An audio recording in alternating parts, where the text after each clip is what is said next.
My girlfriend left me for a woman and admitted, "I've always been attracted to women. Being with you was just a facade." She accused me of abuse, so I trapped her into confessing the truth and exposed it to everyone. I never thought I would write something like this, or that my life would take such a surreal turn. I have always been a pretty normal guy with good friends, decent academic performance in college, a fan of sports, and yes, I had a relationship. A relationship that I believed was serious, that had a future. I had been with my girlfriend for a while, whom I will call Sarah, a common name so she will not be recognized. Although I doubt that anyone from my town will read about her here, but one never knows. Months that turned into more than a year. For me, things were going well. We would go out. We would spend time together. I knew her parents. She knew mine. We talked about future plans, not about marriage and 2 children yet, but about what we would do after university, where we would like to live, that type of thing that makes you feel that you are building something solid with someone. There were no alarm signals. There were no big fights. There was no constant drama. It was stable, comfortable, what I considered a healthy and promising relationship. That is why the day she left me was as if a lightning bolt had struck from a completely clear sky. There were no preambles. There was not a discussion that announced it. She simply asked me to meet her at our usual spot on campus, a quiet bench by the lake. I arrived thinking that we were going to talk about our weekend plans or some nonsense like that, but her face was serious, unusually serious. I felt a chill. The first thing she said was that we needed to talk, that this was difficult. Those words, the cliches of breakups. My mind started to race, searching for what I could have done wrong. Did I say something? Did I do something that bothered her? Had I been too busy with studies or friends? I was mentally reviewing every recent interaction, looking for the crack. And then she dropped the bomb. It was not something that I had done, it was her. She told me that she was leaving me. Why? Because she had realized that she was in love with another person. My heart sank. Another person? Who? One of my friends? Someone from class? The wave of pain and confusion was instantaneous. I felt a pang of jealousy, the humiliation of being replaced. But it did not end there. The second part of her revelation was even more disconcerting and, frankly, hurtful in a way that I did not anticipate. She told me that the person she was leaving me for was a woman. And then she added, with a voice that was trying to be soft, but which I felt as if it were stabbing me with 1,000 needles, that in reality, she had always been attracted to women. What? Being with me had been, in her words, a kind of cover, something she did because of, I do not know, to fit in, to meet expectations, for fear of accepting who she really was. And that our relationship, everything we had built, had simply been a facade. I was left speechless, mute. The news that she was a lesbian did not bother me in itself. I have nothing against that. What destroyed me was the second meaning of her words, that our relationship, the year and a half of my life that I invested in it, the genuine feelings that I had been for her a lie, a convenience, a way to hide her true identity from the world using my affection and our relationship as a shield. I felt a deep betrayal, not only because of the breakup and the replacement, but because of the fundamental dishonesty that had been at the center of our connection from the beginning. Was everything fake? Every kiss, every I love you, every plan for the future? The idea turned my stomach. That revelation hit my masculinity in a strange way. It is not that I thought her being a lesbian was a rejection of me as a man in a personal sense, but the idea of having been a cover made me feel insignificant, as if my role in her life had been that of an accessory, not that of a real partner. It made me question everything I thought I knew about our relationship, and, to a lesser extent, about myself. Was I so oblivious that I did not see any signs? Or was she such a consummate actress that nobody would have been able to see it? The emotional wound was deep, not only for the loss of the person I loved, but for the devastating realization that a significant part of my recent life was based on an illusion, a farce orchestrated by the person I trusted the most.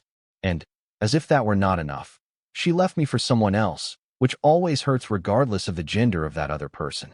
It was the beginning of a personal descent that I did not see coming. If the breakup itself was a blow, what came after in the following days and weeks was a slow and constant torture. Living in a small town is one thing, but studying at a university where you inevitably run into the same people over and over again, that is another level of personal hell. And of course, Sarah and her new girlfriend, whom I was now forced to know by association, were everywhere. In the cafeteria, in the library, walking down the hallways, sometimes even in classes we shared or near the buildings where I spent most of my time. Seeing them together was a constant reminder of what I had lost and, worse, of the lie I had lived in. They were not discreet, which, I suppose, is their right. But for me it was like seeing an open wound every day, sprinkled with the salt of betrayal. The caresses, the shared laughter, the small gestures of affection that I remembered sharing with Sarah, now directed at someone else, and someone who represented the truth she had hidden from me. Every casual encounter was a pang of pain, a slap of reality. But the humiliation was not limited to seeing them. I quickly felt the social atmosphere around me change. At the university, where my social circle was quite large due to common friends with Sarah and my own activities, I began to notice strange looks, whispers that would stop abruptly when I passed by, uncomfortable silences in conversations where I used to participate freely. I felt that I was the topic of conversation, that people looked at me with a mixture of pity, morbid curiosity, or, what was worse, with silent judgment. I did not fully understand why people reacted that way. In my mind, I was the victim of dishonesty and a painful breakup, but clearly the narrative that was circulating was different, or, at least, people did not know how to handle the situation.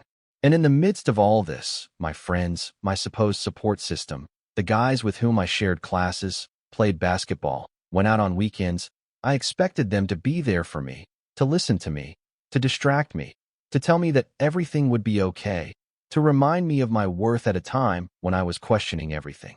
But they did not, or not in the way I needed. Some avoided the topic completely, as if my breakup and the way it happened were uncomfortable for them. Others tried to give me empty advice or minimize my pain. And some just seemed to have taken Sarah's side, perhaps out of loyalty to her as a friend, or perhaps because the story she told was more acceptable or easier to understand than the complex truth of the cover. I felt that, at the moment I needed them most, my friends did not measure up. I felt incredibly lonely, isolated in my pain. Sarah's betrayal had hurt me deeply, but the apparent indifference or discomfort of my friends worsened the wound, making me feel that I had no one to really lean on. I was emotionally devastated. The initial shock of the breakup turned into a persistent sadness, seasoned with outbursts of rage and a deep sense of humiliation. Every time I saw Sarah with her new girlfriend, every uncomfortable look from an acquaintance, every avoided conversation, added to my burden. The university, which was once a place of growth and opportunities, now felt like a minefield, a constant reminder of my failure and my pain. I tried to put on a brave face, sometimes forcing a smile, pretending that it did not affect me, but inside I was falling apart. The loneliness in the midst of the crowd was overwhelming. Not only had I lost my girlfriend, but I also felt that I was losing my place in my own social circle, precisely when I most needed to feel connected. And worst of all, I did not fully understand why they treated me like this, why people seemed to avoid me or judge me. There was a piece of the puzzle that I was missing. Several weeks of that silent agony passed. Weeks of seeing Sarah and her new partner. Weeks of feeling the uncomfortable looks and the silences. Weeks of wondering why my friends were not there for me. I felt more and more isolated, more alone with my pain and confusion. The wound from the breakup was becoming infected with the pus of social misunderstanding and the disappointment of friendship. It was one afternoon, sitting on the campus lawn, trying to concentrate on a book, but with my mind racing at 1,000 revolutions, when one of my friends, let us call him Mark, another generic name, sat down next to me. Mark was always a little more direct than the rest. He was restless, playing with the grass, avoiding my gaze. After a few minutes of uncomfortable silence, he let out a heavy sigh. "Hey man," he began, his voice low and serious. "We need to talk about what is going on." My heart skipped a beat. Finally someone from my circle of friends was going to acknowledge what I was going through. I sat up straight, feeling a spark of hope. "Yes, Mark," I replied, my voice sounding hoarser than I expected. "What is up?" It was then that he told me the truth, the reason behind the looks and the whispers. "Look," he said, finally looking me in the eyes with an expression of sincere discomfort. "This is hard to say, and I do not know how you are going to take it, but there are rumors circulating about you. about your breakup with Sarah." I nodded, expecting him to say something about the cover or something I already knew, but what he said next made my blood run cold. "Sarah has been saying that you mistreated her." The words took a second to register. Mistreated her? What? I asked, feeling disbelief take over me. "Yes," Mark continued, visibly uncomfortable. "She is saying that you were an emotional abuser, that you were manipulative, that you treated her very badly, that the breakup was because she could not take your abusive behavior anymore." I felt a wave of heat rise through my body, followed by an icy cold. An abuser, me? Pure, uncontrollable rage invaded me. How could Sarah say something like that? After everything, after lying to me about who she was, using me, leaving me for another person, humiliating me publicly without me knowing why, now she dared to reinvent the story and paint me as the abusive villain? It was one slap after another.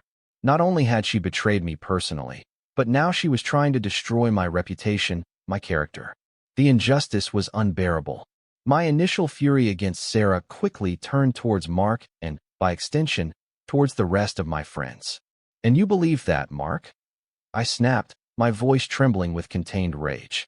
"After knowing me for years, after seeing our relationship, after spending time with me, did none of you think for a second that maybe it was a lie?"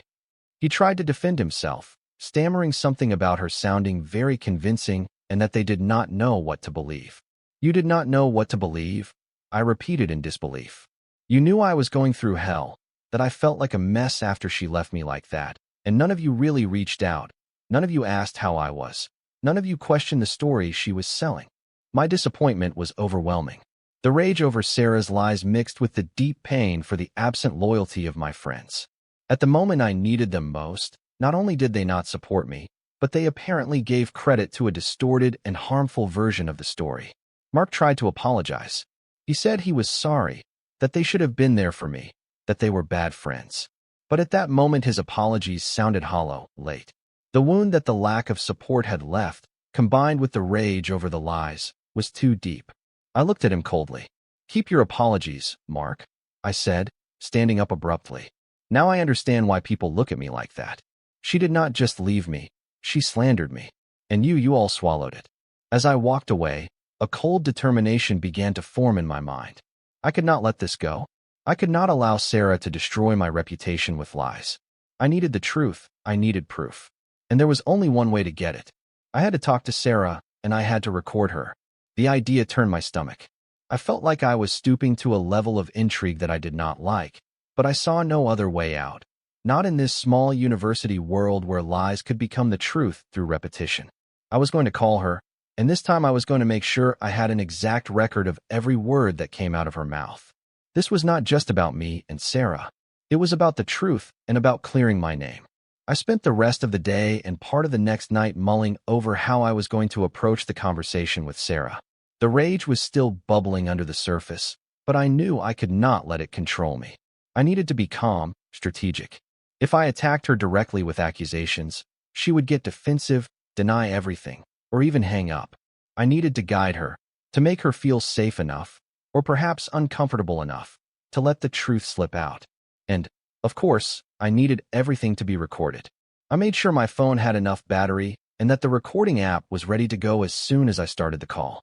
I felt a strange mix of apprehension, anticipation, and a cold determination. I chose the moment carefully, an afternoon when I knew she would probably be alone in her room, not in class or with her new partner. I dialed her number. The phone rang several times, and for a moment I feared she would not answer. But finally I heard the click in her voice, a little cautious. "Hello." I tried to make my voice sound neutral, as calm as possible, although inside I was burning. "Hello, Sarah. It is me." There was a brief silence on the other end. I could imagine her surprise seeing my name on the screen. "My name? Oh, hello. What is up?" Her tone was a mixture of caution and perhaps a hint of guilt. I went straight to the point, but in a roundabout way. "Look," I began, "I have been hearing things. Strange things about why we broke up." I paused, giving her space to speak. She said nothing, just waited. "I have heard rumors that you have been saying that the reason you left me was because I mistreated you, that I was abusive, emotionally manipulative." I spat out the words, feeling them burn my throat. There was another tense silence. I could hear her breathe. "Oh," she said finally, her voice much softer, almost a whisper. Is that what they have told you?" She did not deny saying it directly, which was already a sign. "Yes, Sarah," I said, keeping my voice firm but not aggressive. "That is what they have told me. And I want to know why. Why would you say something like that?" She started to stammer, to make excuses. "Well, it was complicated ending things with you. It was difficult, and people were asking." She tried to justify it as if it were a simple story made up to get out of a tight spot, but I did not let her. I pressed her subtly. "Complicated? Telling people that your boyfriend, with whom you were for over a year and with whom you were making plans, emotionally abused you. Is that just complicated? Sarah, you know that is not true. You know how I was with you." I continued to ask, guiding the conversation. I asked her if I ever raised my voice at her without reason, if I manipulated her, if I prevented her from doing things, if I made her feel less. To each direct question, she responded with evasiveness at first, but my persistence, combined with the apparent calm in my tone, seemed to wear her down. Finally, after another long sigh, she gave in. "Okay," she admitted, her voice barely audible. "Yes, I said those things. But it was not exactly like that." "It was not exactly like that?" I repeated, feeling the rage threaten to break my composure. "Sarah, were you or were you not a victim of emotional abuse by me? Yes or no?" I confronted her directly, leaving her no room for ambiguity. There was another moment of silence, and then, in a whisper that the recording captured perfectly, she said, "No, you were not. You did not mistreat me." And she added, "I made up some things, I exaggerated. I said you were difficult, that you made me feel bad sometimes to justify the breakup. And when people started asking more, and with the thing about my new girlfriend's generic name, it got complicated, and I said things I should not have, things that were not true." There it was. The confession. The proof. I felt a strange mix of relief at having the truth and a deep sadness for the person she had become. She started to cry on the other end of the line, apologizing profusely. "I am so sorry, my name. I really am sorry. I was scared. I did not think. I was selfish. I was stupid. Can you ever forgive me?" Her apologies sounded hollow to me. The damage was already done. The lies had spread. They had affected how my friends saw me, how I felt about myself. "Forgive you, Sarah," I said, my voice now tinged with bitter disappointment. "You lied to me about who you were for over a year. You used our relationship as a smokescreen. You left me for another person, which was already painful, and then, to make your life easier, you invented horrible stories about me, stories you knew would damage my reputation and my character. Do you think an I am sorry can erase that?" I told her, with a heavy heart, that I was deeply disappointed in her, that I thought I knew her, that I thought she was a good person, and that she turned out to be someone capable of lying and manipulating in such a cruel way. I told her that she had betrayed my trust on a level I did not think was possible. "I cannot forgive you, Sarah," I concluded firmly. "What you did crossed a line that cannot be undone with words." I did not wait for her to respond. I simply hung up the phone. I sat in silence for a while, with the recording of her confession saved securely. I felt an exhausting mix of emotions. The rage was still there, but now it was accompanied by a deep sadness for the loss of the relationship I thought I had, and for the person Sarah turned out to be. But I had the truth. I had the proof. And now it was time to decide what I was going to do with it. I had the recording. I had the irrefutable proof that Sarah had lied shamelessly about me, that she had invented a cruel and harmful story to justify her breakup, and probably to divert attention from the real truth, that our relationship had been a cover for her. It was not an impulsive decision. I spent a whole day thinking about it, weighing the consequences. I knew that sending that recording would cause an earthquake in our small university world. It would expose Sarah, yes, but it would also expose me in another way, by revealing the uncomfortable truth of our breakup. However, the damage to my reputation was already done, and the pain of the betrayal by Sarah and the disappointment in the lack of support from my friends drove me to act. I was not seeking revenge in the sense of hurting her for pleasure, but in clearing my name and making people see the truth. I wanted those who had judged me or turned their backs on me to understand how wrong they were. So I did it. I shared the recording. I had a fairly large social circle at the university, not just my closest friends, but also acquaintances from classes, from activities, from parties. I did not make a public post like, "Look what a bitch my ex is." No, I was more surgical. I sent it to my closest friends, to some key people I knew were prone to talking and to whom Sarah had told her version, and to a couple of chat groups I shared with many people from our common circle. I did not add any comments, just the audio file titled something simple like, "Conversation with Sarah 01/20/XXX." The recording spoke for itself. The effect was immediate and explosive. My phone, which had been relatively quiet in recent weeks, apart from calls from my worried family, began to ring nonstop. Incoming messages and calls flooded the screen. They were my friends, one after another. Their messages ranged from initial shock, "Dude, I just listened to the recording," to effusive and regretful apologies. "I cannot believe she said that. I am so sorry. We were idiots for not believing you. Forgive me." They wanted to talk. They wanted to explain why they had not been there. They wanted us to forget everything and go back to being like before. Remember to subscribe, give it a like, and activate the bell for more stories like this. Let us continue. I felt a strange mixture of vindication and nothing. Or rather, a great emptiness. Yes, the truth was out there. They had seen the proof that I was not an abuser, that Sarah had lied horribly. But their apologies came late, very late. Where were they when I needed them? When I felt like a mess and wondered why the world was looking at me like that? That absence hurt more than Sarah's lies because it came from people I trusted. The disappointment was so deep that I could not just accept an "I am sorry" and move on.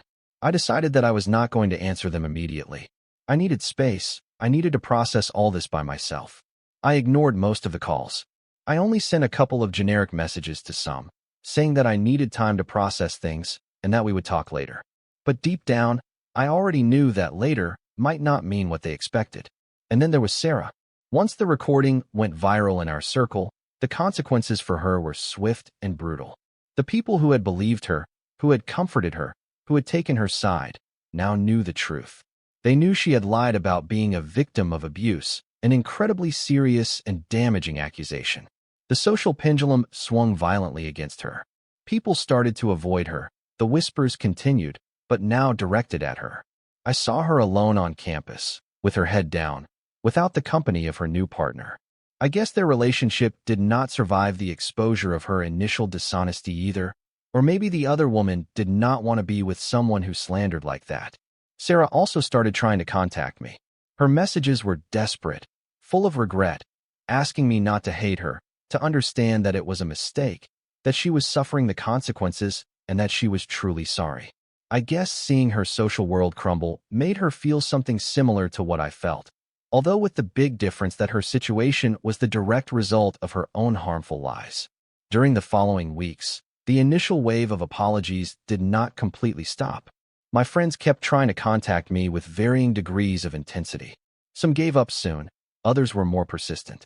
Sarah also continued to send sporadic messages. It was a strange period. I felt the pressure to respond, to forgive and forget, but I simply could not. The disappointment was too great. Every attempt at contact reminded me of their absence when I needed them. I realized that maybe our friendship was never as strong as I thought, that at the moment of truth they did not choose me, and that realization was, in its own way, as painful as the initial breakup. I was preparing for the next step, a step I knew would be difficult but necessary for my own peace of mind. The weeks of unanswered messages and ignored calls gave me time to think, to process everything that had happened. The initial rage over Sarah's lies was still there, but it had transformed into a colder, more bitter disappointment. And the wound that the apparent indifference of my friends had caused me, that was perhaps the one that was taking the longest to heal. I realized that simply avoiding the topic was not a long-term solution. I needed closure. Not for them, not to give them the opportunity to feel better about themselves for having apologized, but for me. I needed to speak my truth, to expose how their actions had affected me, and to draw a clear line for the future. I decided that I would gather them. Not everyone in my social circle. That would be impossible and chaotic, but the core group of friends who had been most involved, those who had believed the lies or had simply not been there. I hesitated whether to include Sarah. Part of me wanted her to be present so she could hear what I had to say, but another part simply did not want to see her again. However, for the message to be complete, I felt that she also had to be there. Reluctantly, She agreed to come when I proposed it to her through a short, impersonal message. I chose a neutral place, a quiet park off campus, on a Saturday morning to avoid public drama and to make sure there were no interruptions. I wanted it to be a sober and definitive meeting. When they arrived, the atmosphere was dense. They were all there: Mark, who was the one who told me about the rumors, 2 or 3 other close friends, and Sarah, sitting a little apart, with her head down and an air of regret. Fear. I did not stop to decipher it. Their faces reflected discomfort and expectation. I guess they expected me to give them a speech about forgiveness, to tell them that I understood they had made a mistake and that we could try to fix things. But that was not what was going to happen. I stood in front of them, feeling the morning breeze on my face. I took a deep breath and began to speak. My voice was calm, deliberate, without the hysterical tone they might have expected. "Thank you for coming," I began, and I noticed how some of them shifted, relieved that I had not started shouting. "I have gathered you here because I need to tell you something important to me." I looked at Sarah first. "Sarah," I said, and she looked up for an instant before looking down again. "What you did, lying about me in that way, was something I did not expect. I do not understand why you felt you needed to invent those cruel stories to justify your decisions. But those lies had a real impact, not only on how others saw me, but on how I felt about myself.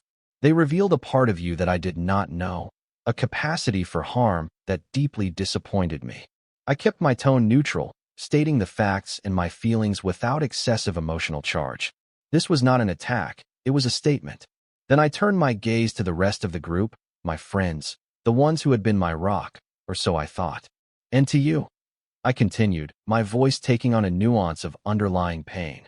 "When Sarah left me, and especially after I found out about the things she was saying, I felt like my world was falling apart. I was confused, hurt, humiliated. I looked for you. I expected you to be there for me, as I would have been for any of you. But you were not." I paused, letting my words sink in. "Some of you believed the lies, or at least you did not question them. Others simply avoided the topic, not wanting to get involved in my pain. You stepped aside, and that made me realize something." I looked at each of them, making sure they understood the seriousness of my words. I realized that maybe my place in your lives, in our friendship, was not as central or as important as I thought. That at the crucial moment, when loyalty and support mattered most, our connection was not enough for you to trust me or to actively care about my well-being. You were more concerned about the discomfort of the situation or about what Sarah might be saying than about the fact that your friend was having a really hard time. My voice remained steady as I continued to state my truth. "I understand that people make mistakes. I understand that sometimes the situation is complex. But the way you all acted, both Sarah with her harmful lies and you with your indifference or lack of faith in me, showed me something fundamental, that we are not the kind of people who should be in each other's lives. I cannot have in my close circle people who are capable of slandering in that way, nor people who doubt my character or turn their backs on me when things get tough." I reached the hardest part, the conclusion I had forged in those weeks of isolation. That is why I have made a decision for my own mental and emotional health. I need to move on. I need to surround myself with people I can truly trust, people who will support me, people with whom I can be myself without fear of being judged or betrayed. I looked at them directly, without wavering. "This means that I am cutting ties. I do not want to continue having contact with you. We are no longer friends. I no longer want you to be part of my life." The reactions were immediate, faces of shock. Some started talking at once. "Wait, do not say that. We can fix it. You are being too harsh." Sarah looked up, her eyes watery, about to speak, but I raised a hand to stop them. "I have made my decision," I said, my voice resonating with an unshakable finality. "There is nothing to fix. The things that were broken cannot be put back together in the same way. I wish you the best, really. I hope Sarah finds peace and honesty, and I hope you all learn from this what it means to be a true friend." I turned around before they could reply further, leaving them there in the park. As I walked away, I felt the weight of years of friendship dissolve, replaced by a bittersweet sense of release. It had been painful, yes, but necessary. I had spoken my truth, I had set my boundaries, and now, finally, I could start to build something new, away from the shadows of betrayal and disappointment. It was a definitive end to a painful chapter of my life. And although I was walking alone at that moment, I felt a renewed strength to find my way forward. Leaving them in the park after unloading everything I had kept inside was one of the hardest and most liberating things I have ever done in my life. On one hand, I felt a pang of emptiness. It was years of shared history, of laughter, of experiences that, although I now saw them in a different light, were part of my past. There was a mourning for the friendship I thought I had. But that feeling was quickly overcome by an immense relief and a strange peace. I had spoken my truth. I had set my boundaries. I had regained control of my narrative, of who I wanted to have and not have in my life. It was an act of self-preservation, and, although it hurt, I felt that I was finally beginning to heal. The period immediately following was a bit lonely. My social circle, as I knew it, had been drastically reduced. I no longer had the constant messages, the impromptu plans, the feeling of belonging to an established group.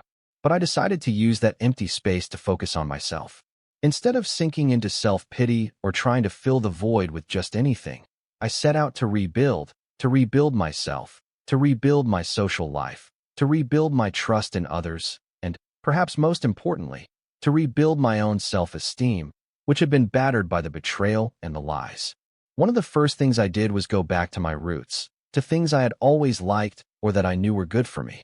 I took up the gym seriously, not just for the physical aspect, which always helps to feel better, but for the discipline and stress relief. Spending an hour lifting weights or running on the treadmill allowed me to disconnect my mind from everything and focus on my own progress. Little by little, I started to recognize faces, to greet people, to have short conversations between sets.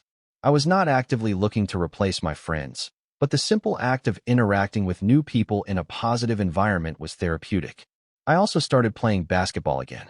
I had played a lot in high school, but I had put it aside a bit in college for other things. I found a couple of public courts where people would gather to play informal games in the afternoons. At first, I was a bit clumsy and out of shape, but the feeling of the ball in my hands, the rhythm of the game, the camaraderie on the court, even with strangers, reminded me how much I enjoyed it.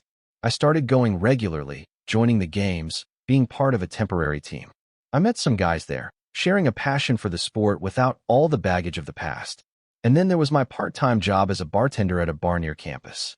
I had taken it some time before all the drama to earn some extra money, but now it became something more.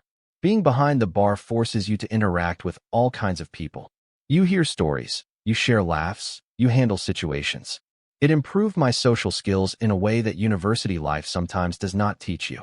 I met a lot of interesting people. I learned to read people, and I discovered that I enjoyed the energy of the place and the fleeting connection you can have with someone while you serve them a drink and chat for a few minutes. Through these activities, my social world began to expand organically. They were not lifelong friends. There were not years of complex history.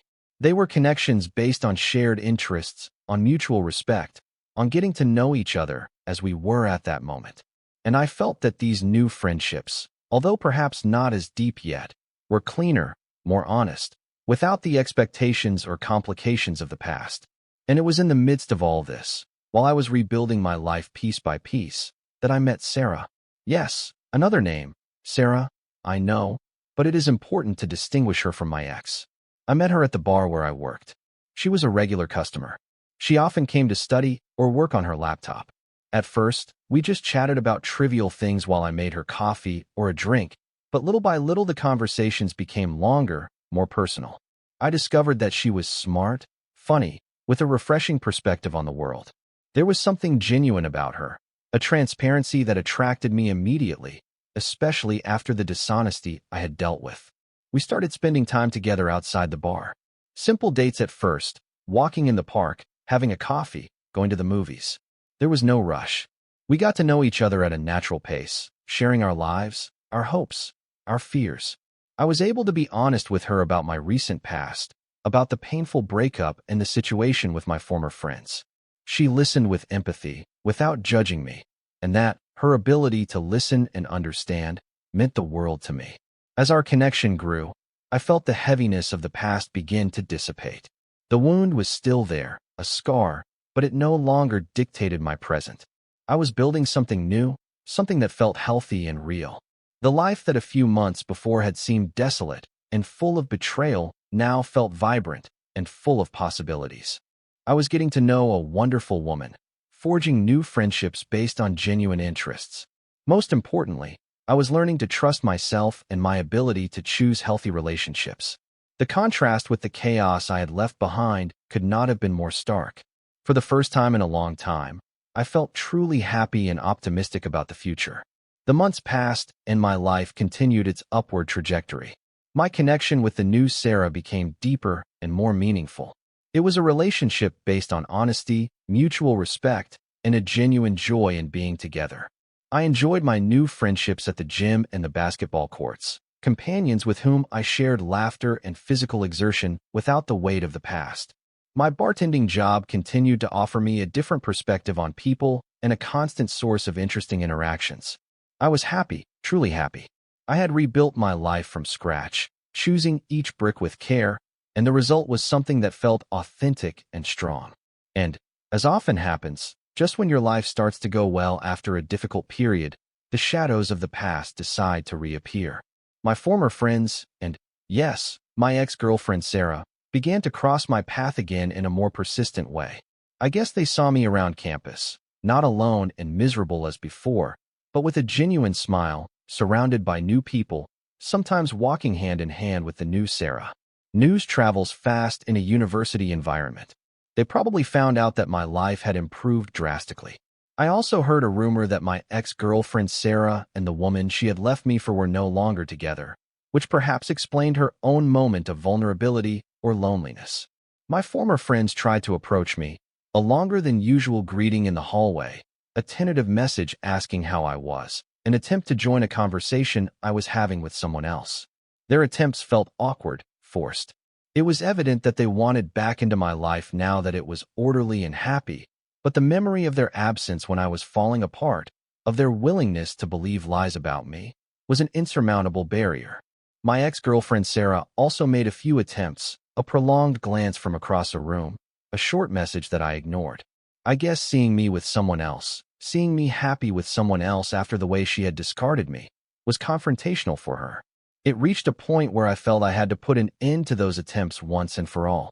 I did not want my new life to be contaminated by the discomfort and resentment of the past. I decided to address my former friends together first. I found them one day on campus and approached them with a calm determination. There was no shouting, no drama. I just went straight to the point. "Listen," I said, my voice clear and firm. "I see you are trying to get close again. I appreciate the messages and the greetings, but I need to be clear." I looked at each of them. I have moved on. I am building a new life with people I can trust. What happened? The way you acted when I needed you. That showed me that our friendship, as we knew it, can no longer exist. I do not hold an active grudge, but I do not want to be friends again. I ask you, please, to respect that. Do not approach me anymore with the intention of resuming what we had. Let us go our separate ways. It was a definitive ultimatum, delivered calmly, but with an unshakable determination. Their faces showed surprise and disappointment, but they did not try to argue. The conversation was short and final. The last person with whom I needed to have a definitive closure was my ex-girlfriend Sarah. I ran into her a few days later, near the library. She was alone. This time I did not avoid contact. I stopped. She looked at me, her eyes filled with a mixture of old emotions and a new vulnerability. I felt a final pang of the pain she had caused me, but it no longer paralyzed me. "Sarah," I said, my voice resonating with the finality of someone who has closed a chapter for good. She shifted, waiting for what I would say. "I see you have tried to contact me, and I see you around here." I took a deep breath, gathering the last words I needed to say to her. "Look, I have thought a lot about all of this, about us, about what happened, about your lies." I looked her directly in the eyes, wanting her to understand the seriousness of my words. "And I have come to a conclusion. You do not deserve to be in my life, Sarah," I told her calmly, but with absolute conviction. "Not after the way you lied to me, used me, and then tried to destroy me with those slanders. Someone capable of doing something like that is not a good person, in my opinion. And I am at a point in my life where I only want to surround myself with good people." I saw her eyes fill with tears, how she tried to say something. Maybe another apology, another justification, but I raised a hand to stop her, as I had done with my friends. I do not want your apologies anymore. I do not want your explanations anymore. Our thing is over in a way that has no turning back.